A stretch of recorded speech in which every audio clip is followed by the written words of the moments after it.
Hello po mga pamilya, ayan po yung ating sitaw at ayan po nagluto tayo ng adobong sitaw. Siyempre healthy na naman yung ating adobong sitaw at yan naman ay fresh from the garden yung ating nilutong sitaw. Kaya maganda po yan pagka lagi tayong kumakain. Kailangan hindi po mawala yung gulay araw-araw. Kaya yan ang ating niluluto. Importante po may mga gulay pagka kumakain po tayo at yan naman masarap yung mga ganyang gulay at yan healthy pa po sa ating katawan.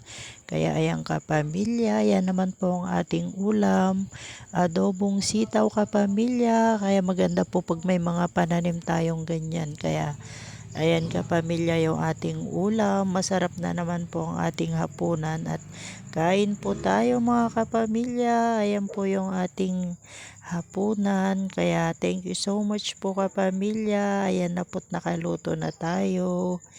Bye mga kapamilya. Tara na't kain po tayo. Ayan po.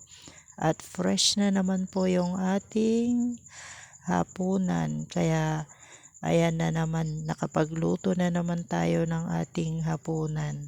Yan ang kagandahan pagka may mga ganyan tayong gulay. Bye! Hello po kapamilya, ayan po yung hinarvest natin kanina na alugbati at yan ginisa na po natin at yan po yung ating tanghalian. Ayan po mga kapamilya yung ating ulam ngayon at maganda po yung ulam na yan. Fresh from the garden at syempre nagluto rin tayo ng corn beef. Ayan po yung ating niluto.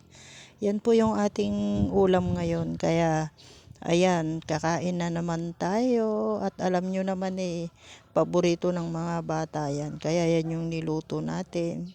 Ayan po yung ating corn beef. Ayan po.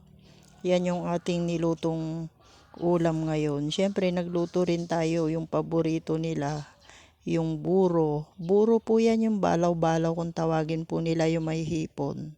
Ayan po kapamilya yung ating ulam. May alugbati saka yung buro po ang ating ulam.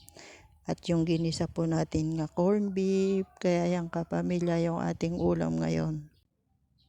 Siyempre may gulay pa rin po kaya ayan yung niluto natin. Dahon na ulam. Kaya ayan po kapamilya. Ayan po yung ulam natin ngayon. Thank you so much po. Ayan na po yung ating hinanda na ulam ngayon.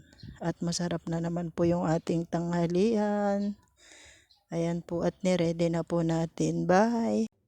Hello po kapamilya, ayan po nag-harvest na naman tayo ng saging at yan ilang araw nang pinapa-harvest ni mother pero hindi natin naharap at busy tayo pero sa wakas nakuha na natin yung saging kasi pinapipitas niya yan para daw umabot ng undas kaya ayan, inharvest na natin at may panghanda sa undas kaya ayan yung saging, yan po yung saging na latundan po yan at yan po yung tanim ni mother at yan na-harvest na po tayo. Marami na po siyang na-harvest dito kaya ayan humahabol pa itong kanyang pina-harvest at yan naman yung ating apong nagpapakyut.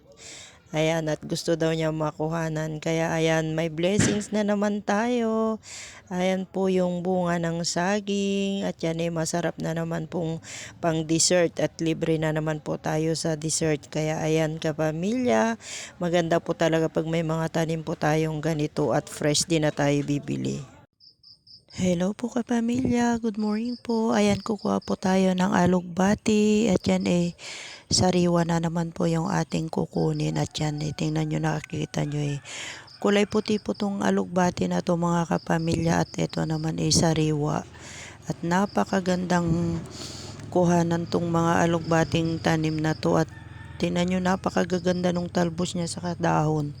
Talagang sariwang sariwa at ito'y masarap na igigisa lang natin sa bawang at yan naman madali lang lutuin. Healthy po ito mga kapamilya kaya ito'y masarap na ulam.